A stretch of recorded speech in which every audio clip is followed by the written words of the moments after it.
ইবনে আহমদ ইবনে হাম্বলের ভীষণ মিশন, তার ভীষণ মিশন, মালিক ইমাম আবু হানিফা রাহিমাহুল্লাহ ভীষণ মিশন, সকলের ভীষণ মিশন, ওমর ইবনে আব্দুল আজিজের ভীষণ মিশন, তার ভীষণ মিশন, সাহাবায়ে কেরামের ভীষণ মিশন, আমাদের সকলের ভীষণ মিশন, রাসূল করিম সাল্লাল্লাহু আলাইহি ওয়াসাল্লামের ভীষণ মিশন। বলতে এটাই। তাহলে সেখানে তো হলে কি আমরা তুমিনুনা বিবাদিল কিতাবি ওয়া তাকফুরুনা বিবাদিল ইরতিকাব করে ফেলি কখনো করতো কোন তর্জমা করার দরকার নেই। সুবহানাল্লাহ کرام আমাদের মধ্য থেকে অনেকে কি হয়ে যায়, একদিকে ধাবিত হতে থাকি, বাকিগুলোর খবর নাই, এমনটাও হয়ে যায়।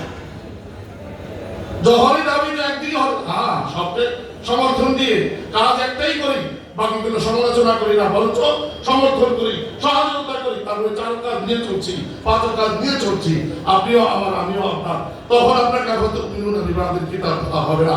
কিন্তু যারা দলিল দেয় আর দ্বীন ওয়ান নসিহা, দিন হলো নসিহতের নাম, দিন হলো উপদেশ দেওয়ার নাম, কল্যাণকারীদের নাম, বিধায় আবার দলিল দেয় কার? দুইজন আজিম শখসিয়তের দলিল নিয়ে আসে এখানে। এই কথাটা খুব ভালো করে শুনলেন। ইমাম মালিক রহমতুল্লাহ আলাইহি নাকি আদ-দ্বীন ওয়ান নসিহার উপরে ইত্তেফা করতেন, জিহাদ করতেন না, সিয়াসত করতেন না। দাহা মিথ্যা কথা। তিনি শুধুমাত্র খলিফা মনসুরের ছেলেদেরকে ক্ষমতায়ন করার জন্য গোপন যেই সহযোগিতা করেছেন, এই দোষে তাকে দৌড়া মারতে মারতে তার পেটটা পর্যন্ত ফেটে গেছে। নিজের মৃত্যুর আগে 1.5 বছর পর্যন্ত মসজিদে গিয়ে নামাজ পড়তে পারেন না, এই জন্য যে অপারেশনের ব্যবস্থা ছিল নারী ঘড়ি সব বেরোয় গেছিল ইমাম মালিক রহমতুল্লাহ আলাইহি। উনি সিয়াসতে পার্টিসিপেশন করেন মানে কি?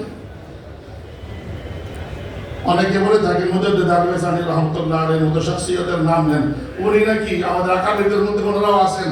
উনি কি করেন? মুজাদ্দিদ আবুল সানি রহমতুল্লাহ আলাইহি মুরাসালাতের মাধ্যমে কাজ করছেন। আকবরের দিনে এলাহির আমাদের তারানার মধ্যে, তারানা বাড়িদের মধ্যেও আছে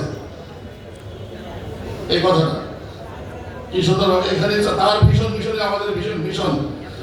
মুজাদ্দিদ আবুল সানি নাকি মুরাসালাত করতেন শুধু। যেই মুজাদ্দিদ আবুল সানি আকবরের সময়ে জিহাদ করা শুরু করলেন, তার ছেলে শাহজাহানের বিরুদ্ধে আন্দোলন করলেন, আন্দোলন করে জেলে গেলেন, 4.5 বছর জেলে থাকলেন। সেইখানে কি করলেন? মুজাহিদ বাড়ালেন, আর জেল থেকে বেরিয়ে তার বিরুদ্ধে যুদ্ধ করে পুরো সিংহাসনের মালিক হয়ে আবার বাদশা শাহজাহানকে নিজেই কি করলেন? নিজে 2 হাতে নিয়ে নিজে বসায় সিংহাসনে আপনি আপনার রাজত্ব করেন, বাদশাহী করেন। আগে বিজয় অর্জন করছে তার বিরুদ্ধে, তারপরে আবার বাদশাহীও তো তাকে দিয়ে দিছে, নিজের মুরিদ বানায় নিছে বাদশা শাহজাহানকে। সেই মুজাদ্দিদ আবুল সানির ব্যাপারে উনি সিয়াসি ছিলেন না। এই কথা বলে বলে সিয়াসতের দিকে একটি নফরত তৈরি করা হয়। যারা এই নফরত তৈরি করে, বুঝে হোক না বুঝে হোক, সেখানে আমাদের ছেলেরা যদি ওদিকে যায়, সনদ বাড়িদারের হলেও, সনদ দারুল দেওবন্দের হলেও সে দেওবন্দি নয়। এজন্য এই কাজগুলোকে ভালো করে বুঝে নিতে হবে আমাদের, যে এই কাজগুলো আমাদের। আমরা যতদিন এই কাজের উপরে থাকবো ততদিন দেওবন্দি থাকবো, গোটাই সিলসিলার সাথে থাকবো। আর যেদিন কোনো একটি অংশে গিয়ে আমি মাসলাহাত পছন্দ হয়ে যাব যে না এখন দাওয়াতের এই কাজ এভাবে করতে গেলে কি বিপদ আসবে, এজন্য কি অন্য লাইন ঘুরিয়ে দিলাম। আমাদের এই ফুলাদের মধ্যে বিভিন্ন জনে আছে এখন, মাশাআল্লাহ মাশাআল্লাহ, দোয়া আসে উত্তর থেকে মাওলানা মুজিবুর রহমান সহ আর আরো কারা আছেন যারা সুবহানিয়াতের উস্তাদ ছিলেন। মাহমুদ এই দেখছি মানে উনি দাওয়াতি কাজ করে যাচ্ছে সারাটা দেশ। এখন যদি ওনারা সময় মতো শুরু না করতেন, এখন রেজাল্ট অনেক খারাপ আসতো। আমি অন্তর থেকে দোয়া করি ওই সমস্ত এদের জন্য তারা সাহসিকতার সাথে এই সমস্ত প্রোগ্রামগুলো করছে, সচেতন করছে। আমাদের আরো বেশি এই প্রোগ্রাম আমাদের কি করা দরকার? মাদ্রাসায় এগুলো প্রোগ্রামের ব্যবস্থা করা দরকার, দাওয়াতকে হালকা বানিয়ে।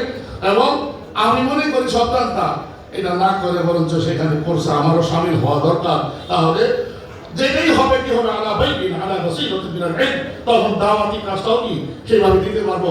আশহাদ রশিদি দাওয়াত বারাকাতুহুম যে বলে গেলেন আমাদেরকে, ইয়াহমিলু হাযাল ইলমা মিন কুল্লি খালফিহিম আদুলুহুম ইয়ানফুনা আন তাহরিফাল গালিন ওয়া ইন্তিহারাল মুবতিলিন ওয়া তাওয়িলাল জাহিলিন।